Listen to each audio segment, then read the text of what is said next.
O ano novo começa com essa belíssima festa de Maria, Mãe de Deus, e onde há a Virgem Maria a unidade, onde há a Virgem Maria a cura da orfandade existencial. E hoje, nesse segundo dia, essa belíssima festa também da Epifania.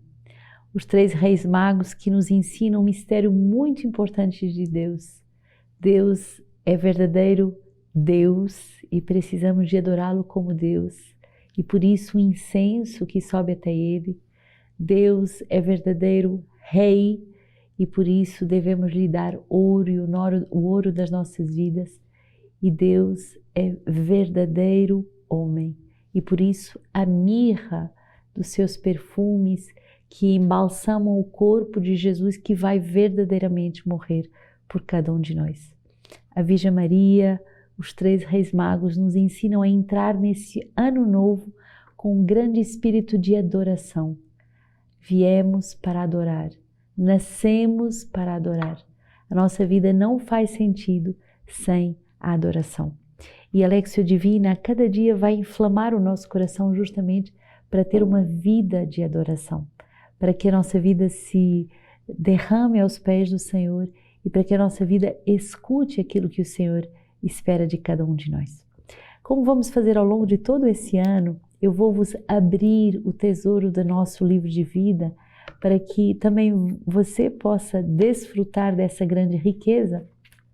E hoje, no segundo dia do nosso compêndio, é o número 3 e 4 do nosso livro de vida que nós queremos meditar. O primeiro artigo vai falar da regra de vida da primeira comunidade cristã. A primeira comunidade cristã tem uma regra de vida. A primitiva comunidade cristã de Jerusalém não descobriu e seguiu uma primeira regra de vida comunitária? Esses versículos dos Atos dos Apóstolos são a base e a referência de toda a comunidade dos discípulos de Cristo ao longo da história cristã. As 4 regras são chamadas as 4 perseveranças. Eles mostravam-se assíduos ao ensinamento dos apóstolos, à comunhão fraterna, à fração do pão e às orações. Apossavam-se de todos o temor, pois numerosos eram os prodígios e sinais que se realizavam por meio dos apóstolos. Todos os que tinham abraçado a fé reuniam-se e punham tudo em comum. Vendiam suas propriedades e bens e dividiam entre todos segundo as necessidades de cada um. Dia após dia, unânimes, mostravam-se assíduos no templo e partiam o pão pelas casas, tomando o alimento com alegria, simplicidade de coração. Louvavam a Deus e gozavam da simpatia de todo o povo, e o Senhor acrescentava cada dia ao seu número os que seriam salvos. Essa regra de vida, qualquer regra de vida, é baseada nessa primeira regra de vida cristã das 4 perseveranças. Façamos já no início desse ano esse propósito de sermos perseverantes ao ensinamento dos apóstolos, à comunhão fraterna, à fração do pão, isto é, à Eucaristia e às orações. Sermos assíduos, sermos fiéis, sermos responsáveis com a nossa vida espiritual. E o que é um livro de vida? Olha que bonito esse número 4. É um livro que é um texto-fonte que faz jorrar a vida. Quantas vezes já li o nosso livro de vida e cada vez que eu o abro é como que o coração de Deus que jorra a sua vida e que infunde em mim a vida divina, que infunde em mim a vida do carisma. Mas não só para mim, mas para que revigorado com a vida do carisma eu possa correr e anunciar o verbo. Eu possa ir como os pastorinhos, eu possa ir também como os reis magos, eu possa ir como José e a Virgem Maria pelo mundo afora, anunciar que vimos o Senhor. O texto-fonte que faz jorrar a vida. Número 4 diz assim: depois vieram os monges e a vida monástica, em particular com a regra de São Bento, onde o tempo é bem regulado. O dia repartido entre vida intelectual, manual e espiritual. E a noite, depois de ter repousado o necessário para o corpo, vem a manhã para rezar na igreja sem se ocupar com frivolidades. Ninguém deve mudar este regulamento a menos que seja por necessidade, por obediência ou por caridade. Nestes 15 séculos, a regra de São Bento não perdeu nada da sua força. permanece um farol e uma fonte de paternidade espiritual para qualquer vida comunitária até os nossos dias. Ainda hoje, a regra inspira a vida dos monges. Cada manhã, no capítulo, o abade lê e comenta uma breve passagem. E São Bento, nas suas últimas palavras aos monges, confia-lhes a sua regra. Tu, pois, quem quer que sejas, que te apresses para a pátria celeste, realiza com o auxílio de Cristo esta mínima regra de iniciação aqui escrita, e então, por fim, chegarás com a proteção de Deus aos maiores cumes da doutrina e das virtudes de que falamos. Uma abadesa beneditina fala a propósito da regra de São Bento e diz: ela é um texto antigo, mas mais do que nunca atual, pelo seu equilíbrio, pela sua liberdade, pelo seu respeito à pessoa. Ele é um texto fonte que faz jorrar a vida para hoje, uma vida fraterna à escuta do Evangelho. Tão bonito hoje percebermos que um livro de vida é isso. É um texto antigo, porque já foi escrito há vários anos, e ao mesmo tempo atual. Ele vem falar ao nosso coração. E por que ele é tão atual? Porque é inspirado e ele contém uma graça de equilíbrio, liberdade e respeito pelo mistério de cada um. É um texto fonte que faz jorrar a vida para hoje. Quando estamos presentes diante dos escritos do nosso fundador, da nossa comunidade, então podemos ver o Evangelho que se abre para nós e que vem jorrar essa vida. E depois na história da igreja, continua esse número 4 nos explicando, em seguida foram os religiosos, sobretudo a partir de Santo Agostinho. Depois São Francisco e São Domingos, que definiram suas regras de vida. Um livro de vida, uma regra de vida, um texto-fonte que faz jorrar a vida ao longo da história da igreja. Santa Catarina de Sena explica como o número das viúvas se multiplicava a cada dia nos diversos lugares da Itália, elas obrigavam os irmãos que habitassem nesses lugares a formá-las sobre a maneira de viver instituída pela milícia do bem-aventurado Domingos. Como este modo de vida não era muito severo, um padre de santa memória nomeado Irmão Múnia, de nacionalidade espanhola, que governava a ordem inteira, redigiu por escrito as leis deste gênero de vida, que elas ainda hoje têm e que chamam de regra. Santo Tomás de Aquino, na Suma, torna preciso o que é a vida regular. Quem professa uma regra não faz voto de observar tudo quanto nela se contém, mas faz voto de uma vida regular, por essencial consistente nos 3 votos referidos. Por isso, em certas ordens, os religiosos mais cautamente professam não a regra, mas viver segundo a regra, isto é, procurar informar os seus atos pela regra como por um modelo. Olha que bonito esse número que vai nos dizer que finalmente a regra é um espírito, não é uma lei pesada, não é uma coisa que vai nos obrigar como se fosse um jugo pesado, mas é uma escola.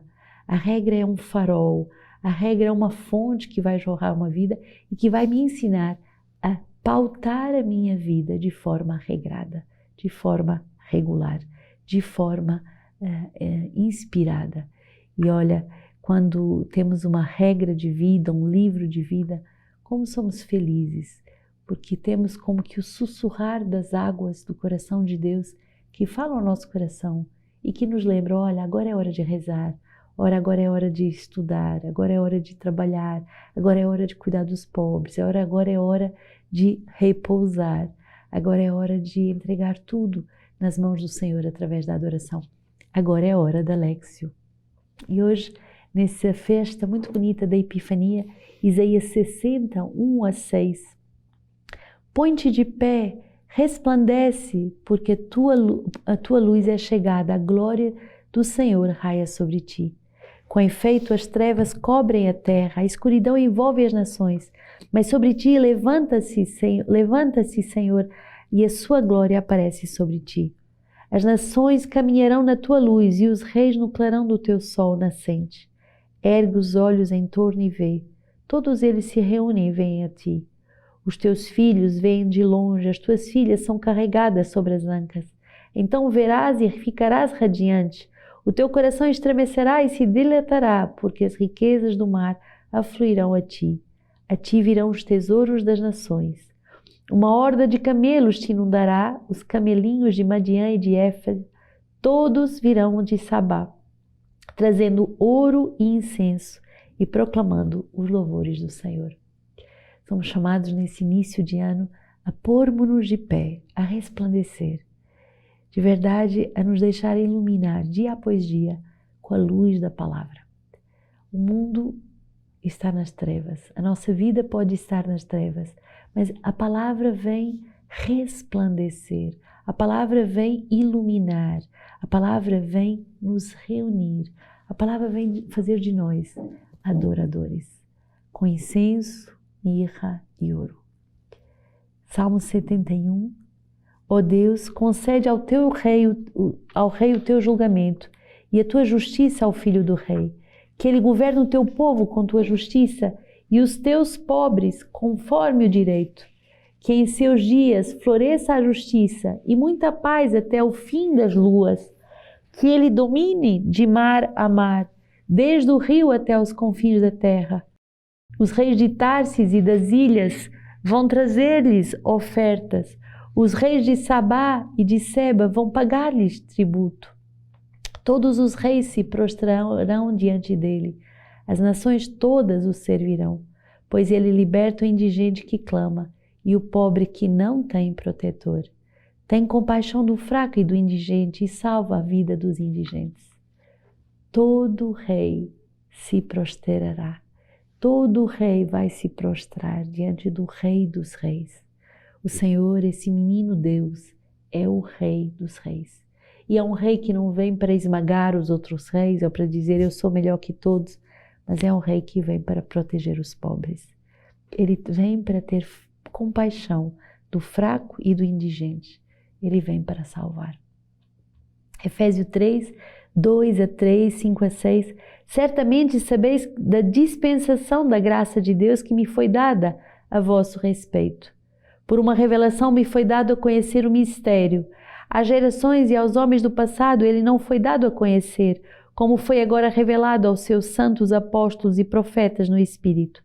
Aos gentios são coherdeiros, membros do mesmo corpo e coparticipantes da promessa em Cristo Jesus, por meio do Evangelho. Somos participantes, coherdeiros das promessas de Jesus Cristo e recebemos essas heranças, esses tesouros por meio do Evangelho. Cada vez que você faz a léxio, cada vez que você abre a palavra de Deus, você recebe a tua parte de herança. Você recebe o teu tesouro, você recebe esse ouro, essa mirra e esse incenso com o qual você pode adorar nosso Senhor. Mateus 2, 1 a 12. Tendo Jesus nascido em Belém da Judá, no tempo do rei Herodes, eis que vieram magos do Oriente a Jerusalém perguntando: onde está o rei dos judeus recém-nascido? Com efeito, vimos a sua estrela no seu surgir e viemos homenageá-lo. Ouvindo isso, o rei Herodes ficou alarmado e com ele toda a Jerusalém. E convocando todos os chefes dos sacerdotes e os escribas do povo, procurou saber deles onde havia de nascer o Cristo. E eles responderam: em Belém da Judeia, pois é isto que foi escrito pelo profeta.